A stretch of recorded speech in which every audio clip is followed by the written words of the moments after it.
Hey, what's going on, everybody? So, admittedly, I have taken several making several attempts to make this video.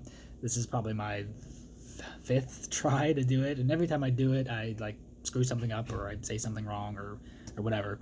So hopefully this is the time. Hopefully we can get it done and post it so that people can see it. So what we're going to talk about today is bullying.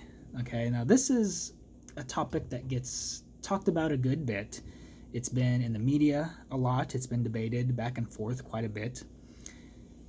This word gets thrown around a lot these days. It's a big buzzword. It's something that everyone they know of the word, but they may not know exactly what it means or what it is. So that's what this video is going to be about.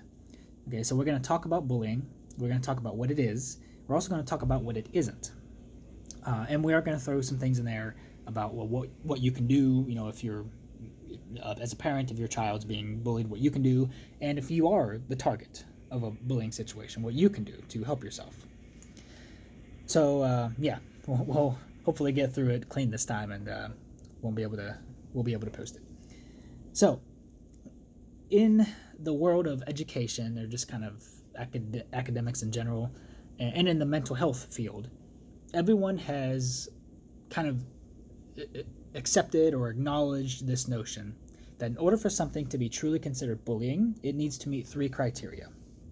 Okay, and those criteria are: number one, it has to be repetitive. Okay, so it has to be happening multiple times over and over again. Two, it has to be intentional. Okay, so the person who's doing the bullying has to be purposefully and intentionally trying to cause harm to someone, whether it's psychological harm, emotional harm, whatever. The third one is there has to be a difference in power.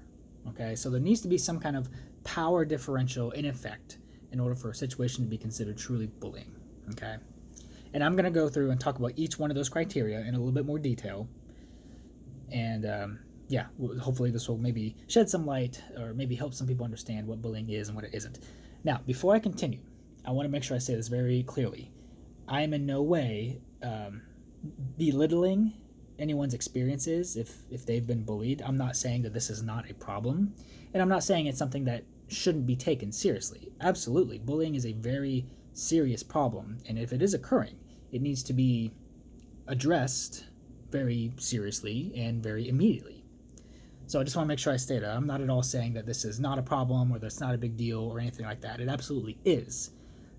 The point that I'm trying to make here is that it might not be as common as an occurrence as a lot of people may think. So I just want to make sure I put that out there, that I'm not saying it's not a problem, because it is. I'm just trying to maybe shed some light on the idea that maybe it's not as common, excuse me, or that it's not happening as frequently as maybe what the media makes it out to be. So the first one we were talking about is that it's repetitive. This one doesn't need a lot of explanation, I don't think. I think most people know what repetitive means. So yeah, something that's happening over and over again multiple times. There needs to be a pattern that we're starting to see form, okay, for something to be bullying.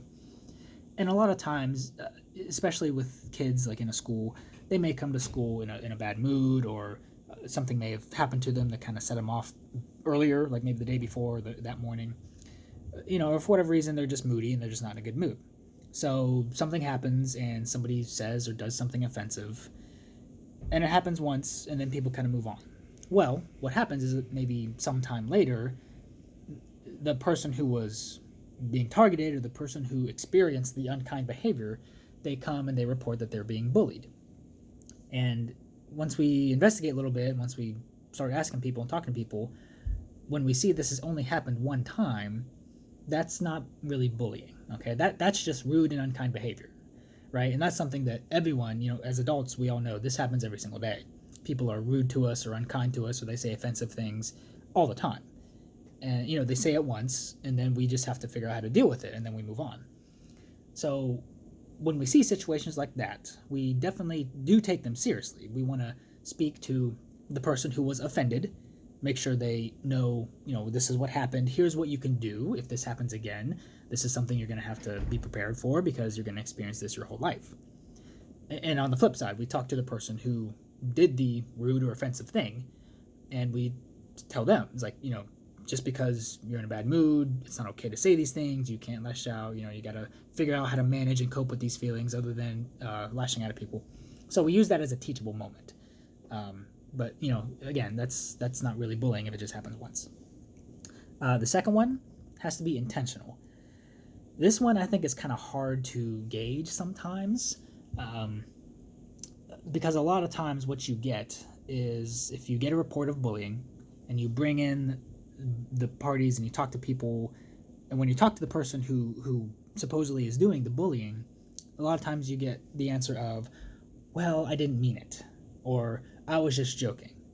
I wasn't trying to hurt their feelings. I was just joking around. And that's kind of hard to gauge. Kids lie sometimes, so you always want to be taking that into consideration. Are they being honest? Or are they just trying to get out of being in trouble? But a lot of times they are being honest, and they truly did not know that what they were saying was rude or offensive. So in either case, you want to, again, use this as a teachable moment. You want to teach them, like, okay, you may not have meant to hurt their feelings, but you did, okay? And you still need to have a consequence, and you still need to understand that this type of behavior is not okay. So again, we still want to take that seriously and use that to teach kids, what's right and what's wrong. But it's not as drastic or not as serious as something that is really bullying. So the last one, and the one that I said I think was kind of the most important one, was there has to be a difference in power. So this one is, maybe people aren't really sure what this one looks like. There are all types of differences in power, okay?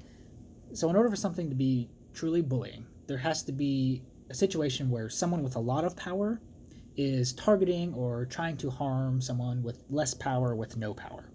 Okay. Now in schools, this can look a number of ways. One type of power differential could be a big kid, a big student who is targeting a smaller student. Okay, so maybe a senior who's targeting a freshman, or maybe a middle school student, someone who's not as physically developed. That's a type of power, just physical size. Another type of power is numbers. Okay, so a big group of maybe 10 or a dozen kids who are targeting one, or a smaller group, so 2 or 3 people or one person. So that's a type of power differential too, just having numbers. And another one that actually is pretty prominent, or at least one that I've seen a lot of, that a lot of people may not think about, is popularity. And I know this may be kind of controversial to say or to talk about, but in schools, popularity exists. It does. And as much as we may try to fight it, and we may try to encourage kids to not form cliques or to form groups, it's almost like I want to say it's a natural thing, but it happens. Kids are very much drawn to that and identifying with one group or another. And when you have that, you have kids who are perceived as being either more popular or less popular. So if you have a student who is popular, so if they have a lot of friends, they're very sociable, they're very likable, they might be liked by some of the teachers, they can sometimes be mean or pick and tease on kids who are shy, or kids who are maybe just socially kind of awkward. They may have less popularity and therefore less power. So that is something that happens. So that, again, that's just another example of what a difference in power might look like. So all 3 of those things need to be present for something to be considered bullying.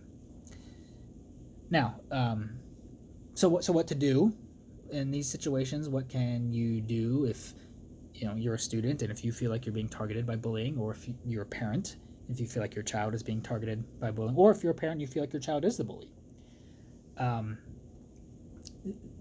The main thing I want to point out too is that, to kind of go along with this, is I was doing some research before making this video. Actually, making this video because I had to teach a class about it, and before I went in to teach that class, I was just doing some research and making sure I was finding some of the most up-to-date information.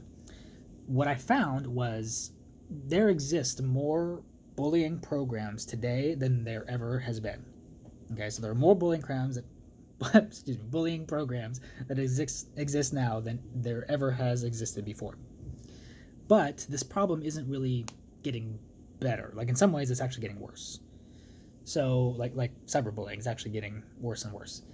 So what that leads us to believe is all of these programs are not being effective, okay, or they're not working in the way that we want them to work.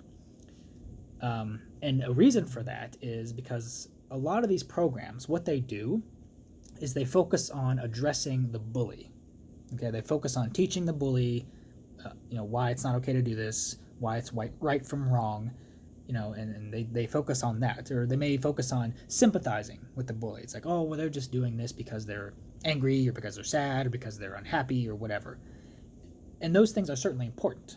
But what a lot of these programs do not do is they do not give enough attention to the target. Okay, some people use the term victim. I don't really like that term because victim kind of implies that you're powerless and kind of contributes to the power differential that we were talking about. I prefer the word target. Okay, so they don't give a lot of attention to the person who's being targeted for the bullying. And what you need to do is you need to also talk to that person, and you need to teach them how to stand up for themselves. Okay, you need to empower them. You need to make them feel like they can be part of the solution, that they're not this powerless bystander, that the only thing they can do is either run away or report it to an adult, that those are only two options. You have to teach them how to stand up for themselves, teach them how to be assertive, how to use their surroundings, use their social supports to their advantage, and just empower them, make them feel empowered, make them feel like that they're not powerless, that they can do things, that there are things inside their control. So that's something that I think gets kind of glazed over a lot, but it's very, very important. You have to not just address the bully, but you have to empower the target. Okay. There's a lot of good research out there that can help with this stuff, or if you want more information. There's a guy who's doing a lot of great work right now, Brooks Gibbs. He kind of says the same things about bullying, and he's got a lot of great videos and a lot of great literature and examples on bullying, and I've even used his stuff for my class before, so I want to give credit to him. If you're looking for a resource, you can Google Brooks Gibbs, and he has some really good stuff.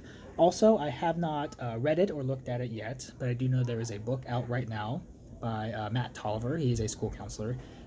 Not Everything is Bullying is the title of the book.